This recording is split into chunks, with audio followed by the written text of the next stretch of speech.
안녕하세요. 반갑습니다. 잘 지내셨어요? 이 시간은 에레미야 공부를 함께 하도록 하겠습니다.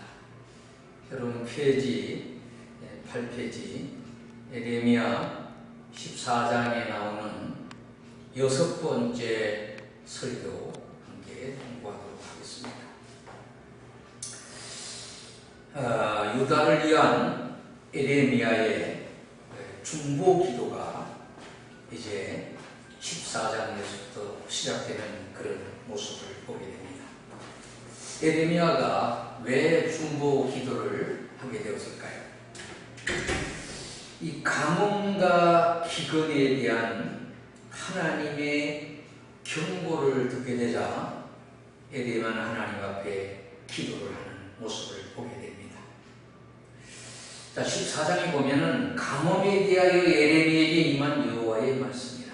유다가 슬퍼하며 성문의 무리가 피곤하여 땅 위에서 애통하니 예루살렘의 부르짖음이 위로 오르도다. 기인들은 자기 사원들을 보내어 물을 얻으려 하였으나 그들이 우물에 갔어도 물을 얻지 못하여 빈 그릇으로 돌아오니 부끄럽고 근심하여 그들의 머리를 가리며 땅에 비가 없어 지면이 갈라지니 밭가는 자가 부끄러워서 그의 머리를 가리는도다. 가뭄에 대해서 이렇게 참 시적으로 어떻게 보면 표현을 하고 있는 그런 모습을 보게 됩니다. 그래서 이제 1차로 하나님 앞에 이제 기도를 하잖아요. 7절에 여호와여 우리의 죄악이 우리에게 대하여 정을 할지라도 주는 주의 이름을 위하여 일하소서. 우리의 타락함이 많으니이다. 우리가 주께 범죄를 했습니다. 이 중보 기도는 어떻게 보면은 내가 직접 어떤 잘못을 저지름에 대해서 기도하기보다는 다른 사람의 국가를 위하여 어떠한 상황을 놓고 하나님 앞에 기도를 하잖아요. 사람이 자기에게 해당되는 그런 일에도 진실성을 가지고 해야 되지만 다른 사람을 위하여 뭔가를 위하여 수고하고 땀을 흘리고 액션을 취할 때 진실성을 가지고 진심으로 우리가 그거에 대한 어떤 참 부탁이나 어떤 노력을 함에 있어서 내일보다는 다른 사람의 일을 할 때 어떻게 보면 더 진심을 담아야 될 그런 일들이 있죠. 그 중에 하나가 이제 이 에레미야. 에레미야는 참 어떻게 보면은 비운의 선지자잖아요. 뭐 북이스라엘 패망하고 남유다의 가장 힘든데 포로로 잡혀가고 또 결혼도 하지 말라고 잔치집에도 가지 마, 상가집에도 가지 마. 하나님의 뜻을 따른 일만 집중해서 하라고 하는 참 그러한 사명을 감당한 분이 에레미야인데, 자, 그래서 10절에 여호와께서 이 백성에 대하여 이와 같이 말씀하시되 그들이 어그러진 길을 사랑하여 그들의 발을 멈추지 아니하므로 여호와께 그들을 받지 아니하고 이제는 그들의 죄를 기억하시고 죄를 벌하시리라 하시고 여호와께서 또 내게 이르시되 너는 이 백성을 위하여 복을 구하지를 말아라. 복을 거두시겠다. 그들이 금식할지라도 내가 그 부르짖음을 듣지 아니하겠고 번제와 소제를 드릴지라도 내가 그것을 받지 아니할 뿐 아니라 칼과 기근과 전염병으로 내가 그들을 멸하리라 이렇게 말씀을 하십니다. 여러분 우리가 이제 금식은 어떻게 우리 사람으로서 취할 수 있는 어떤 참 그 사람의 힘이 아니라 하나님의 능력을 의지해서 하는 어떤 행위 중에 하나가 우리가 이제 금식인데요. 우리가 먹지 않으면 살 수가 없는 존재인데 먹는 것을 금해가면서 하나님 앞에 기도하는 일은 우리 인간으로서 할 수 있는 어떤 행동 중에 아주 소중하고 간절함이 묻어있는 그런 것이 아니겠습니까? 자, 그래서 예레미야 1차 기도를 이렇게 하나님 앞 부르짖어 기도하고 또 하나님 2차 기도를 하나님 앞에 하게 됩니다. 뭐 작정해서 하나님 앞에 기도를 했겠죠. 그리고 작정 기도가 끝나서 따로 응답이 없으니까 다시 이제 기도를 하게 되는데 이에 내가 말하겠을 도소이다. 주 여호와의 보시옵소서. 선지자들이 그들에게 이르기를 너희가 칼을 보지 아니하겠고 기근을 너희에게 이르지 아니할 것이라. 내가 이곳에서 너희에게 확실한 평강을 주리라 하나이다. 여호와께서 내게 이르시되 선지자들이 내 이름으로 거짓 예언을 한다. 자, 이 거짓 예언에 대한 예언이 이 예레미야로 하여금 더 가슴을 아프게 하는 그런 모습을 보게 됩니다. 나는 그들을 보내지 아니하였고 그들께 명령하거나 이르지 아니하였거늘 그들의 거짓 계시와 점술과 헛된 것과 자기 마음의 그 스스로 너희에게 예언을 하는도다. 나라가 어려워지면 정말로 절실하게 기도하면서 하나님의 뜻을 구하고 그 뜻을 전해야 되는데 거짓 선지자들이 많이 일어난다고 하는 거죠. 오늘날도 어떻습니까? 우리가 축복을 받아서 많은 참 성도가 우리가 부흥을 가져오고 또 많은 학교가 세워져서 목회자들이 이렇게 해마다 뭐 세계가 놀랄 정도로 우리 한국에 학교가 많이 세워지고 또 많은 학생들이 배출되는데 정말로 사명을 가진 선지자는 얼마나 될까? 오늘날 우리도 우려되는 그런 모습을 보게 됩니다만은 이때 당시에 그렇죠. 북이스라엘이 패망을 하고 남쪽마저 남유다마저 그렇게 하나님이 수많은 예언자들을 통하여 말씀해 주시건만 사람들은 타락의 길로 가고 심지어 이렇게 사명을 받은 자들마저 거짓 예언을 하게 된다고 하는 겁니다. 자, 그래서 하나님이 그러므로 내가 보내지 아니하였어도 내 이름으로 예언하여 이르기를 칼과 기근이 이 땅에 이르지 아니하리라 하는 선지자들에 대하여 여호와께서 이와 같이 말씀하셨노라. 그 선지자들은 칼과 기근에 멸망하게 될 것이다.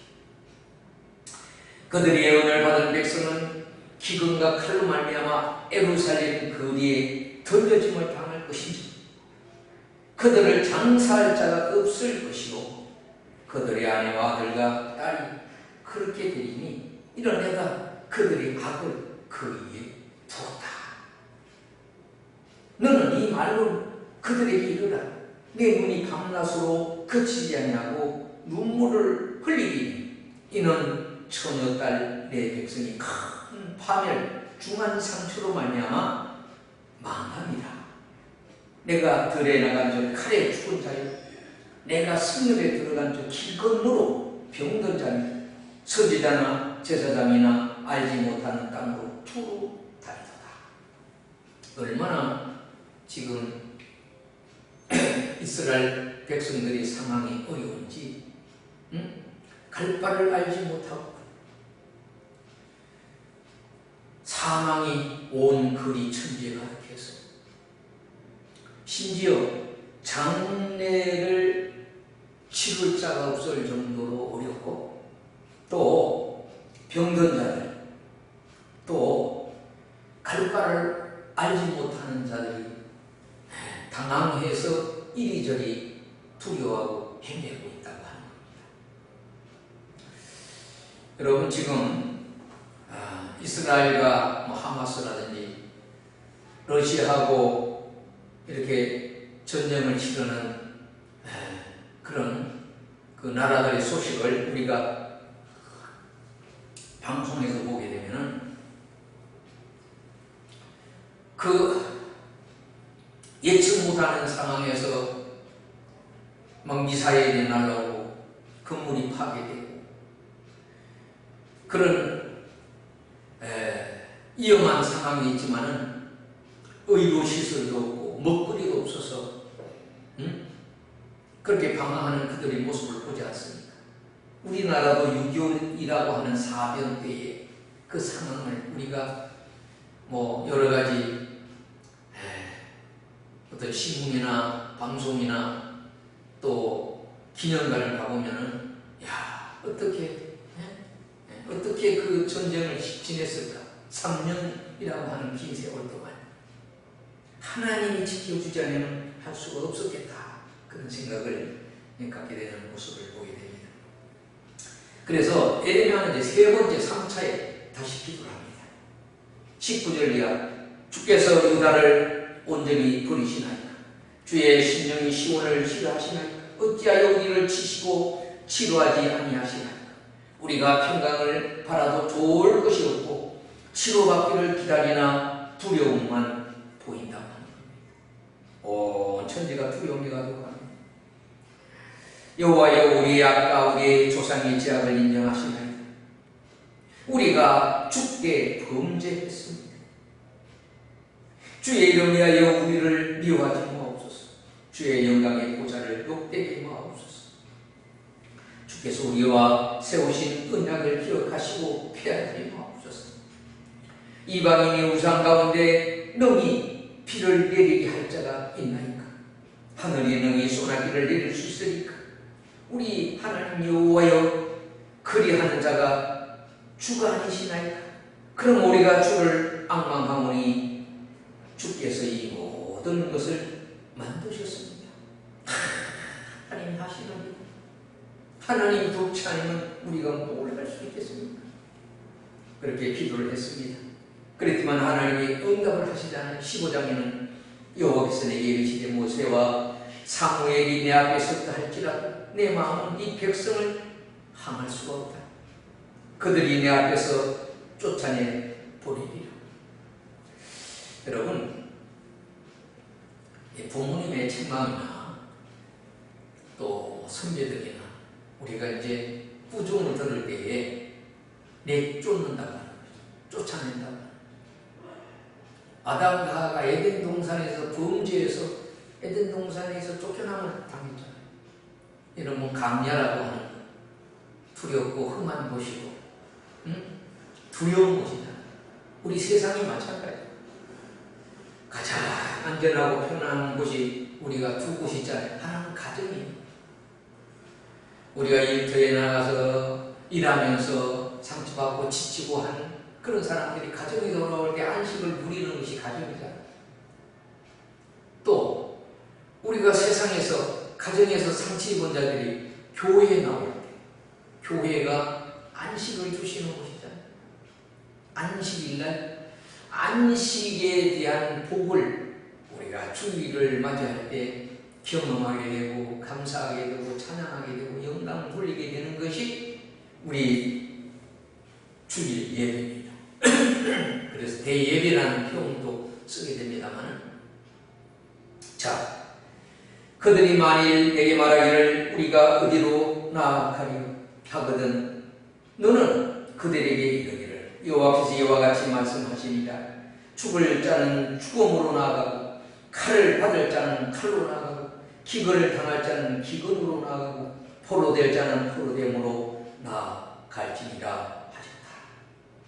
여호와의 말씀이 내가 그들을 네 가지로 벌할 텐데 즉 죽이는 칼, 찢는 개, 삼켜 멸하는 공중의 새, 땅의 짐승으로 할 것이다. 자, 하늘과 땅에 하나님의 진노가 임한다는 거. 응? 어떻게? 죽이는 칼.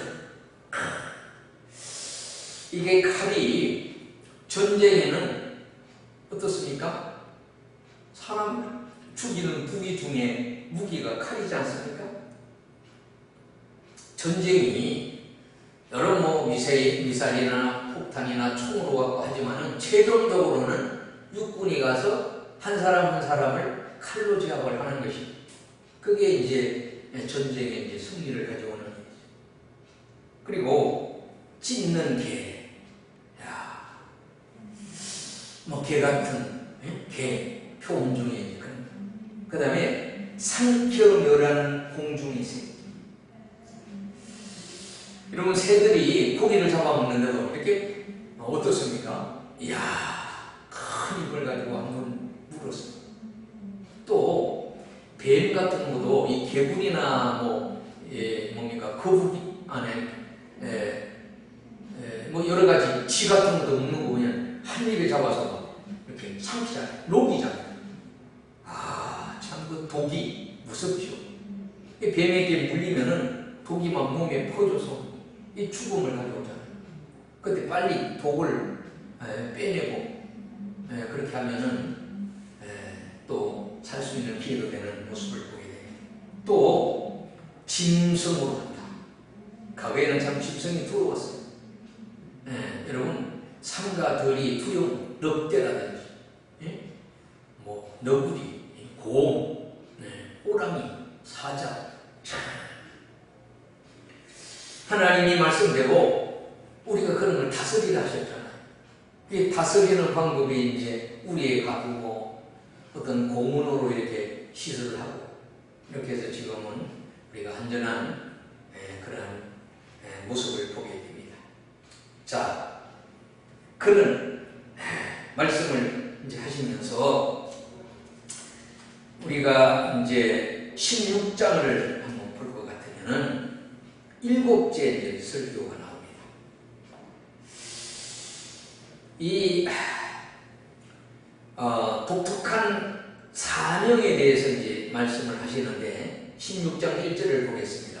여호와 말씀이 또 내게 임하여 이르시되 너는 이 땅에서 아내를 맞이하지 말아라. 그랬어요. 그리고 5절에는 초상집에 들어가지 말라. 그리고 18절에는 너는 잔치집에 들어가지 말아라. 그들과 함께 앉아 먹거나 마시지도 말아라. 그러면서 하나님이 이제 말씀을 하시게 되니까 이제 에레미야가 이제 반문을 하게 되잖아요. 세 가지는 결혼 금지, 또 어떻습니까? 상가, 또 혼가, 결혼하는 그런 곳에 금지를 하게 되니까 10절에 내가 이 모든 말로 백성에게 말할 때 그들에게 내가 묻기를 여호와께서 우리에게 이 모든 큰 재앙을 선포하시면 어찌 되며 우리의 죄악은 무엇이며 우리 하나님 여호와께 범한 죄는 무엇이냐 이렇게 묻게 되거든. 너는 그들에게 말하기를 여호와께서 말씀하시되 너희 조상들이 나를 버렸기 때문에 그렇다. 버림받는다고 하는 것. 여러분 여성들이 정말로 하나님이 짝 지어준 사람에게 버림을 당하는 일이 있잖아요. 우리 한국에도 이혼율이 얼마나 높습니까? 과거에는 좀 정말로 죽을 만큼 괴롭고 힘들어도 혼자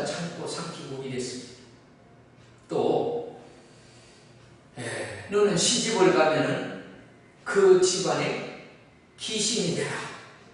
응? 죽기까지 어쨌든 간에 그 집 사람이 되라. 이렇게 출가 예입니다. 뭐 이렇게 얘기하셨죠. 그래서 힘들어도 참고, 그때는 뭐 결혼이라는 게 알고 하는 경우가 많지 않았죠. 어른들의 어떤 서로 약속이나 어른들의 서로 이렇게 맺어진 관계 속에서 결혼이 많이 이루어졌는데 요사이는 그렇지 않잖아요. 스스로가 결정을 하고 부모가 반대를 하더라도 스스로가 그렇게 결정을 하고 결단해서 결혼을 해놓고도 헤어지는 사람이 많아요. 반이 넘는다고 그러잖아요. 요사이 결혼해서.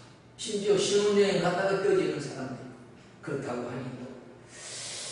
자, 그러면서 하나님은 포로될 것을 예언하잖아요. 14절에 보면 여호와의 말씀이니라. 그러나 보라, 날이 이르리니 다시는 이스라엘 자손을 애국 땅에서 인도하여 내신 여호와께서 살아계심을 두고 맹세하지 아니하고 이스라엘 자손을 북방 땅과 쫓겨났던 모든 나라에서 인도하여 내신 여호와께서 살아계심을 두고 맹세하리라. 그들의 땅으로 인도하여 드리리라. 이렇게 말씀을 하셨습니다. 그 이유가 뭔가에 대해서 16절에는 여호와의 말씀이라. 내가 보라, 많은 어부를 불러다가 그들을 납게 하며 그 후에 많은 포수를 불러다가 그들을 모은 산과 모든 언덕과 바위 틈에서 사냥하게 하리. 여러분, 요새 이제 전쟁이 이제 정보전이잖아요.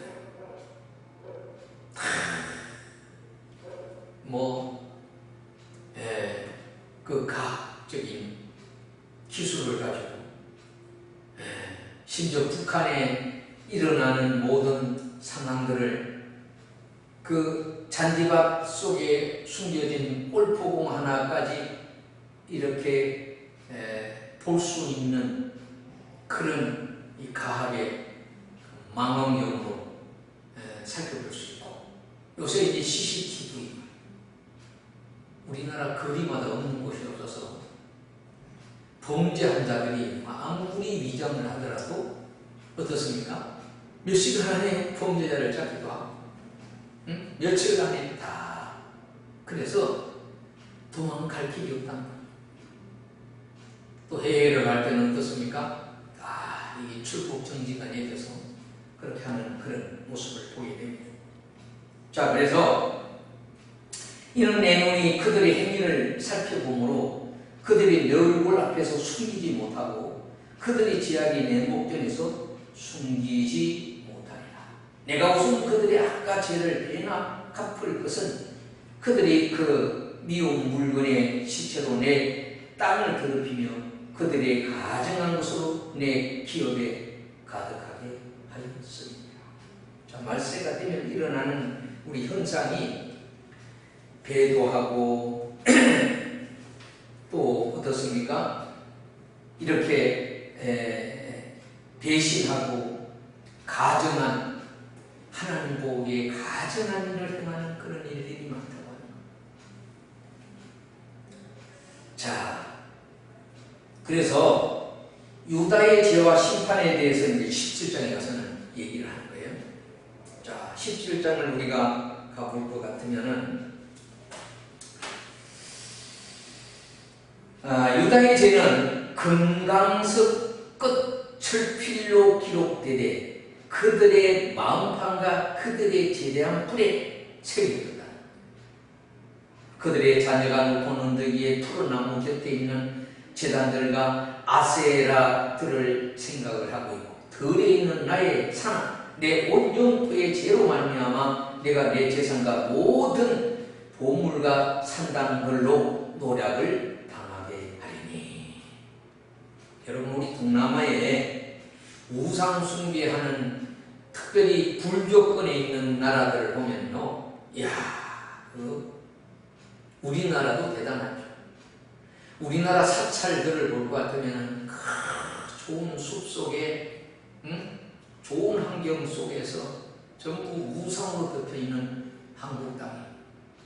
근데 하나님의 은혜로 우리 140년 전에 이 땅에 복음이 이 땅에 들어오게 되고 한국이 이렇게 표현했어요. 온 세계가 놀랄 정도로. 제가 얼마 전에 교회와 정치라고 하는 논문을 쓴 한무려 그 박사 장로의 강의와 그 논문을 제가 들었는데 참 연구를 많이 했어요. 우리나라가 이렇게 교회가 들어오고 우리 이승만 대통령이 우리나라 이제 초대 대통령이 되는데 어떻게 보면 우상으로 지었던 우리나라가 어떻게 보면 이제 조선에서 대한민국으로 바뀌는 과정이 그 불교의 나라로 지내왔던 우리나라가 어떻게 보면 기독교의 역사를 이루는 시작이 우리 대한민국의 시작 같은 걸로 시작되잖아요. 특별히 그때 어떻게 애국가가 하나님이 보호하사 우리나라 만세. 제가 며칠 전에 남산에 6km 거북이 마라톤을 했는데 갈 때마다 생각나는 것이 동해물과 백두산이 마르고 닳도록 또 뭡니까? 이 구름처럼 둘러싼 저 소나무, 남산이의 저 소나무, 거기를 지날 때마다 참 감격해. 이게 우리나라 처음 국회가 기도로 시작했다는 말이에요. 이승만 장로께서 그렇게 보면서 기도로 국회가 시작했던 나라. 진정한 하나님이 주신 자유를 그리고 하나님의 주신 그 축복 속에서 국회가 열렸던 대한민국인데 그래서 이렇게 하나님이 복을 주신 거예요. 근데 지금은 이제 나라가 정말로 어떤 이 거짓과 또 어떻습니까? 이 타락, 교회가 타락해서 사명을 감당하지 못해서 우리가 얼마나 지금 안타까운 상황에 놓이는지 알 수가 없습니다. 자, 그래서 사람을 의지하는 자의 저주에 대해서 5절 이하에 여호와께서 이같이 말씀하십니다. 물론 사람을 믿으며 육신으로 그들의 힘을 삼고 마음이 여호와께서 떠난 그 사람은 저주를 받을 것이다. 7절에는 그러나 무릇 여호와를 의지하여 여호와를 의지하는 그 사람은 복을 받을 것이다. 그러면서 유명한 말씀을 하셨죠. 9절에 보면 만물보다 거짓되고 심히 부패한 것은 마음이다. 누가 너희 이를 알리? 여호와는 나 여호와는 심장을 살피며 폐부를 시험하고 각각 그의 행위와 그의 행실대로 보호하신다. 이렇게 말씀했어요. 여러분 만물이 부패되는 것. 이런 물고기도 잡아보면은 조금 모여부터 부패가 시작해요. 사람도 돌아가시면요. 사실 돌아가실 때가 되면은 어떻습니까? 장기로부터 부패가 되어갖고 이 입안으로부터 오는 거예요. 이게 눈으로부터 이어져요.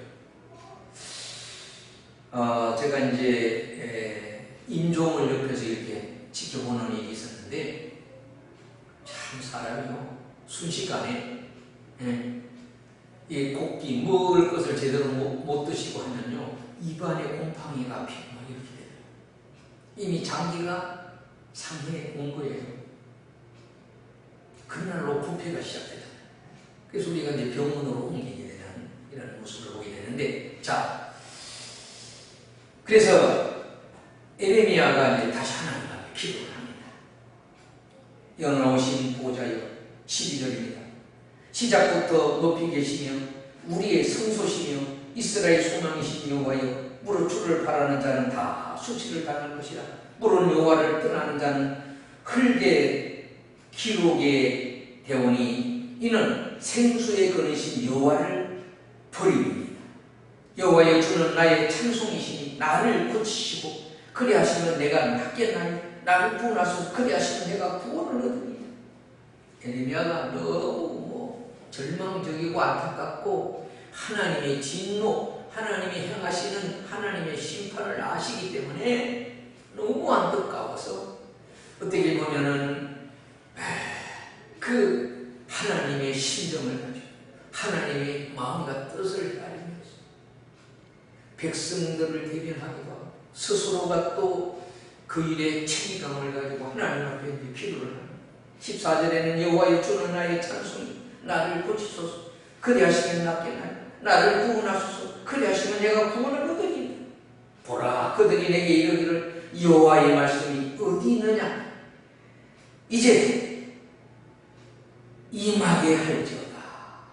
어떻게 보면 진심이 있는 것 같기도 하고 거짓되게 이성적으로 하는 그러한 외침도 되기도 하고 나는 목자의 직분에서 물러가지 아니하고 주를 따라 싸우고 지향의 날도 내가 원하지 아니하였으면 주께서 아시는 바 내 입술에서 나온 것이 주의 목전이니 주는 내게 두려움이 되지 마옵소서. 지향의 날에 주는 나의 피난처시니라. 하나님이 그처럼 이스라엘 백성들을 이렇게 심판하시고 징계하시는 모습에 너무나 두려움이 있는 거죠. 여러분 제대로 왕을 알면은 왕 앞에서는 감히 얼굴도 못 들잖아요. 뭐 대통령 권력자 앞에서 아니 우리 법관들을 가리켜서 뭐라 그럽니까? 어르신이래요. 어르신. 새파란 젊은이에게도 나이가 드신 분 영감님 이렇게 하잖아요. 영감님. 응? 높임 표도로 그래요. 자, 예레미야는 참 아마 이 선지자들 중에 우리가 이제 대선지자들이 실제로 얼마나 어려움을 당했습니까? 이사야도 그렇고 에스겔도 그렇고 다니엘도 그렇고 자 그래서 18절에는 나를 받게 하는 자로 치욕을 당하게 하시고 나로 치욕을 당하게 마옵소서. 그들은 놀라게 하시고 나는 놀라게 하지 마옵소서. 지향이 나를 그들에게 임하게 하시니 배나 되는 멸망으로 그들을 멸하소서. 하나님 그냥 주지 마세요. 네?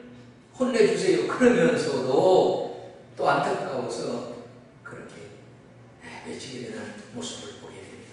자 그러면서 18장에 가서는 유다의 죄에 대해서 말씀을 하시면서 하나님이 구원해 주시기를 원하면서 깨어진 옹기에 대한 설교를 하게 되는 모습을 보게 됩니다. 자 18장 1절에 보면은 여호와께로부터 에레미야에게 임한 말씀이 이르시니 자 하나님이 에레미야에게 임하신 말씀하신 편연하시는 너는 일어나 토기 장의 집으로 내려가 내가 거기서 내 할 말을 내게 들려주리라. 그래서 내가 토기장의 집으로 내려가 본즉 농모로 일을 하는데 진흙으로 땅이 있는 그릇이 토기장의 손에서 터짐에 그것으로 자기 의견에 좋은 대로 다른 것을 이 토기장애가 그릇을 만들기 터져버렸어요. 이걸 다른 것으로 새롭게 만드는 그런 과정을 보게 되는 거예요. 그때 여호와의 말씀이 내게 임하니라 이르시되 여호와의 말씀이니라. 이스라엘 족속아 이 토기장이가 하는 것이 끝같이 내가 능히 너에게 행하지 못하겠느냐. 이스라엘 족속아 진흙이 통이장이의 손에 있음같이 너희가 내 손 안에 있다. 내 손 안에 토기장이가 빚는 대로 토기가 만들어지고 토기가 제대로 작동이 안 되면 깨트려 버리듯이 너희들을 깨트리고 찢어지게 해서라도 깨닫게 하리라고 하는 그런 말씀을 하시는 거예요. 그래서 아주 어떻게 보니까 이렇게 눈에 보이도록 행함으로 어른들은 말로서 이렇게 가르치고 강연하고 부탁하면 또 이해가 되지만 어린아이들은 그걸 다 모르고 이럴 때는 이해를 못할 때는 어떻습니까?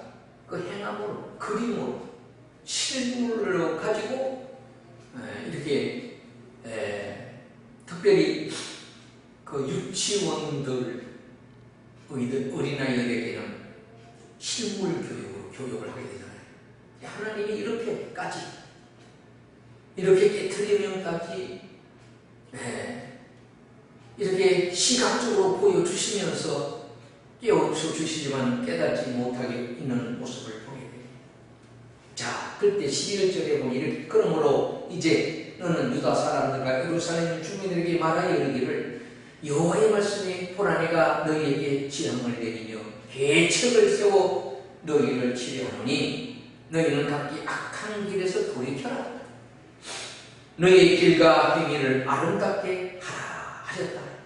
그러나 그들이 말하기를 이는 헛되니 우리는 우리의 계획대로 행하여 우리는 각기 악한 마음이 악한 대로 행하리라 하느니라.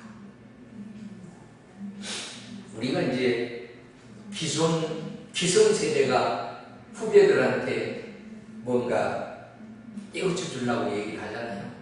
안타깝죠. 부모의 마음으로 우리 후배들한테 젊은이들에게 얘기를 하면 요즘 아이들은 말을 듣지 않습니다. 그래서 뭐라 그래요? 잔소리하면 꼰대 같다. 꼰대 소리 한다. 그런 얘기죠. 아이들이 참 그런 시대가 됐어요. 여러분 자녀들도 그렇습니다. 자녀들도 뭔가 흥미하려고 그러면은 여러분 다 자녀들이 부모님 앞에 서지 않으려고 학교도 원래 스승을 하늘처럼 그렇게 참 존경해야 될 그런 때인데 부모들이 스승을 우습게 생각합니다. 자녀들의 미래를 어떻게 보면 만들어가고 미래의 꿈을 키워줄 교사들을 무시하고 행패를 부리고 이런 일이 얼마나 많습니다. 자, 그러면서 이 에레미야가 네 번째 이제 불평을 하는데요. 그들이 말하기를 오라 우리가 깨어내어 에레미야를 치자. 제사장에게 율법이 지혜로운 자에게 책략이 선지자들에게 말씀이 끊어지지 아니할 것이니 오라 우리가 혀로 그를 치고 그의 어떤 말에도 주의하지 말자. 저들이 함께 근무해갖고 그렇게 반항을 하게 됐다는 것. 그때 그 박해하는 자들에 대한 심판 기도를 에레미야가 하잖아요. 자, 19절에 보면 여호와여 나를 돌아보사 나와 더불어 다투는 그들의 목소리를 들어보옵소서.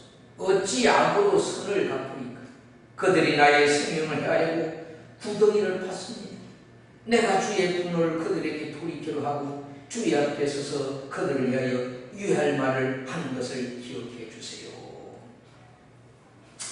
23절은 여호와여 그들이 나를 죽이려고 하는 계략을 주께서 다 아시오니 그 악을 사하지 마옵소서. 그들이 죄를 주의 목전에서 지우지 마시고 그들을 주의 앞에 넘어지게 주께서 노하시는 때 이같이 그들에게 행하옵소서 하니라. 참 하나님이요, 이렇게 깨닫지 못하고 무지한 백성들을 보면서 예언자를 세워서 그렇게 시각적인 그런 모습으로 깨우쳐 주려고 하지만 도리어 비난하고 조롱하고 모함하고 하는 그런 일을 하게 되는 안타까움을 보게 되는 것입니다. 자, 그래서 우리 19장에 가볼 것 같으면은 옹기 비유로 유다를 심판할 것을 이제 하나님 말씀을 하세요. 여호와께서 이와 같이 말씀하시되 가서 토기장의 옹기를 사고 그들의 어른들과 제사장의 어른 및 사람과 하시도문옥이 곁에 있는 친놈의 아들의 골짜기로 가서 거기서 내가 네게 이런 말을 선포하라. 여러분, 이 흰놈 골짜기는 이 장례를 치르는 그런 곳이거든요. 그곳에 가서 이제 실질적으로 그 온기를 깨뜨려서 시범적으로 그렇게 깨우치라 이렇게 말씀을 하십니다. 자, 그리고 우리 20장으로 가보면은 이제 에레미야를 어떻게 핍박을 하는가에 대해서 우리가 살펴볼 수 있는데, 이 핍박 속에서 끊임없이 에레미야는 이제 기도를 합니다. 자신의 삶을 오롯이, 여러분 페이지 11페이지에 보면은 하나님 말씀을 신실하게 대언하지만은 박해를 당하고 외로움과 죽음의 이역이 반복되는 그런 가운데 자신의 소명에 대해서 아주 탄원을 하면서, 그리고 참 하나님 앞에 울면서 선포하고 기도하는 그런 모습을 보게 됩니다. 20장 9절에 보면 내가 다시는 여호와의 말씀을 선포하지 아니하며 그들의 이름으로 말하지 아니하리라 하면은 나의 마음이 불보는 같아서 골수에 사무치니 답답하여 견딜 수가 없습니다. 자, 에레미야 기도 중에 이 기도가 정말로 간절한 기도 중에 기도인 것을 보게 됩니다. 8절에 내가 말할 때에 외치며 파멸과 멸망을 선포함으로 여호와의 말씀으로 말미암아 내가 종일토록 지옥과 모욕거리가 되었습니다. 자, 그런 가운데 우리 이제 9번째 설교를 합니다. 마지왕가에 대해서 9번째, 6번째에서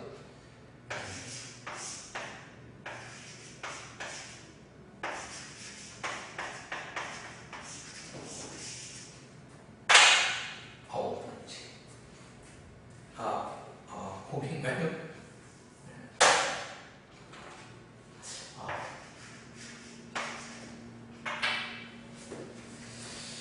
여러분 21장에 볼 것 같으면은 여호와께로부터 에레미야에게 말씀이 임했는데 시드기야 왕이 말기야의 아들 바수불과 제사장 마세아의 아들 스바냐를 에레미야에게 보냈어요. 여러분 이 길을 맞이할 때 참 제사장 또 선지자 하나님의 종들에게 도움을 구하는 일은 정말로 소중한 일이라고 생각합니다.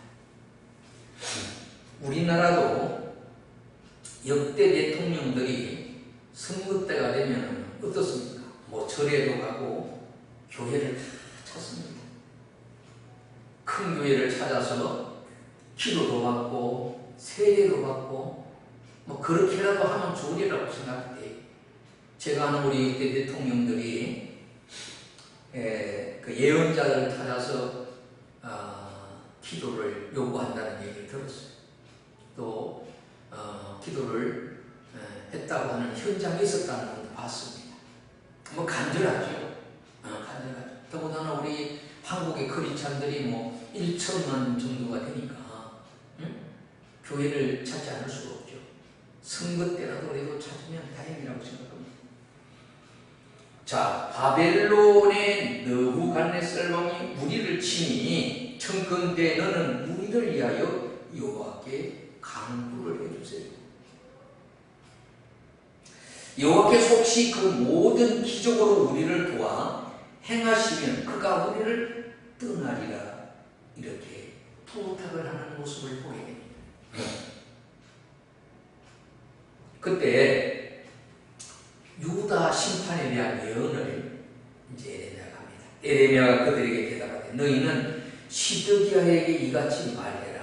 이스라엘 하나님 여호와께서 이와 같이 말씀하시되 보라 너희가 성 밖에서 바벨론의 왕과 또 너희를 에워싼 갈대아인과 싸우는 데서는 너희 손의 무기를 내가 뒤로 돌릴 것이요 그것들을 이 성 가운데 모아들이라. 여러분 성경에 보면은 전쟁은 하나님께 속했다 이렇게 말씀했잖아요. 우연히 전쟁이 일어나지 않는다. 이 땅에 일어나고 있는 전쟁들 크게 보면은 하나님이 아시고 계시다. 왜? 전쟁뿐만 아니라 그 악한 생각들. 하나님은 정의롭고 공의로운 분이기 때문에 공의와 정의를 세우기 위하여 어떻게 보면요, 가정에서부터 책찍이 필요하고 사회에서도 어떻게 보면 책찍이 필요하고 어떤 때로는 국가 전체를 향한 책찍이 필요하고 하나님의 징계가 필요한 그런 모습을 보게 됩니다. 자, 5절에는 내가 손과 강한 팔 곧 진노와 분노와 대로로 치니 너희를 칠 것이고 내가 또 사람이나 짐승이나 이성이 있는 것을 다 치리니 그들이 큰 전염병에 죽으리라 하셨다. 여러분, 우리 코로나 사태 참 심각했죠. 이 코로나 때문에 우리가 사실 이제 신앙이 크게 위축이 되고 병이 들고 잘못된 선택이 되고 그 일로 우리가 얼마나 교회가 어려움을 당합니까? 교회를 떠나는 이들이 많고 모이는 일을 할 수 없도록 국가가 제재를 가하고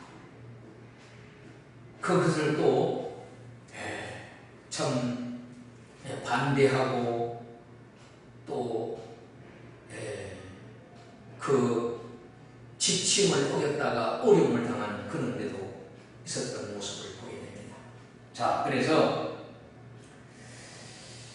하나님은 이렇게 얘기하잖아요. 이 에레미야는 지금 하나님의 뜻을 받들어서 이제 예언을 하는데 8절에 여호와께서 말씀하기를 보라 내가 너희 앞에 생명의 길과 사망의 길을 두었는데 너는 이 백성에게 전하라. 생명과 사망에 대해서 내 앞에 두었다. 하나님 얼마나 절박한 상황입니까? 이 성읍에 사는 자는 칼과 기근과 천년병에 죽으려니 너희를 예우산 갈다인들에게 나가서 항복하는 자는 살 거야. 자, 항복을 하라는 거죠. 싸우는 날, 그게 지어놓은 것이다. 여러분, 우리가 이제 그런 얘기 하잖아요. 싸움, 경쟁은 안 싸우고 이길 수만 있다면은 그게 최고죠. 싸우면은 어떻게? 서로가 피투성이가 돼요. 서로가 죽음의 길에 이룰 수 있기 때문에 안 싸우고 할 수만 있다면 그게 지혜로운 일이에요. 우리도 하나님 앞에서 마찬가지예요. 우리가 미래를 생각해서 현실이 좀 어렵더라도 허리끈을 졸라매고 참고 인내하고 그래서 우리가 이 신앙생활에는요 환난과 재앙과 역경이 닿을 때 엎드려야 되잖아요. 여러분, 총알이 날아올 때는 엎드려야 돼요. 태풍이 불 때는 엎드리는 것이죠. 여러분, 우리 그 지진이 일어날 때 엎드려야 되잖아요. 책상 밑으로 도피를 해야 이게 머리를 맞으면 뇌가 상하면 가장 참 치명타를 입게 되기 때문에 그래서 이렇게 엎드려야 됩니다. 숨어야 돼요. 그게 살길이다. 살길을 잘해야 돼요. 잘못을 했을 때는 빨리 뉘우치는 일이 얼마나 소중한지 알 수가 없어요. 자, 그래서 이 12절에는 여호와께서 이와 같이 말씀하십니다. 다윗의 집이여, 너는 아침마다 정의롭게 판결하여 탈취당한 자를 압박한 자의 손에서 건지라. 그리하지 아니하면 너희 악행 때문에 내 분노가 불같이 일어나서 사르리니 능히 끌 자가 없게 될 뿐만 아니라 14절에 내가 너희를 행위대로 너희를 벌할 것이요 내가 또 숯불에 불을 놓아 그 모든 주위를 사르리라. 여호와의 말씀이니라. 이렇게 말씀합니다. 자, 그뿐만 아니라 이제 유다 왕의 집에 대한 경고를 하나님이 하십니다. 제가 사는 지역이 이 방화동의 5구역이라고 하는 구역이에요. 5구역에 재개발을 한다고 이주를 하라고 하는 경고문을 이렇게 다 보냈어요. 아마 몇 년 전에 초합에서 모여가고 협의를 했던 것 같아요. 언제까지 우리가 약속을 하고 이사를 하겠습니다. 만약 그때까지 안 한다면 강제성을 발휘하고 집행하고 그런 거를 보냈어요. 그래서 그 이주 사무실에 가서 계약을 하고 나니까 다시 또 날아오게 그걸 해제를 했다. 근데 어떤 집들은 아직까지 그 계약을 안 하면 강제 철거를 언제까지 하겠다. 뭐 이렇게 하는 모습을 봤습니다. 자, 22장에 가서는 유다 왕의 집에 대한 재차 경고를 합니다. 이러기를 다윗의 왕이 앉은 유다 왕이여, 너와 내 신하와 이 문들을 들어오는 내 백성들은 여호와 말씀을 들으라. 여호와께서 이와 같이 말씀하시되 너희가 정의와 공의를 행하여 탈취당한 자를 압박하는 자의 손에서 건지고 이방인과 고아와 가부를 압제하거나 학대하지 말아라. 이곳에서 부지한 피를 흘리지 마라. 내가 너를 파멸할 자를 준비하리. 하나님께서 이 왕의 집에 대한 경고를 하시는 모습을 보게 됩니다. 여기까지 오늘 강의를 마치도록 하겠습니다. 수고하셨습니다.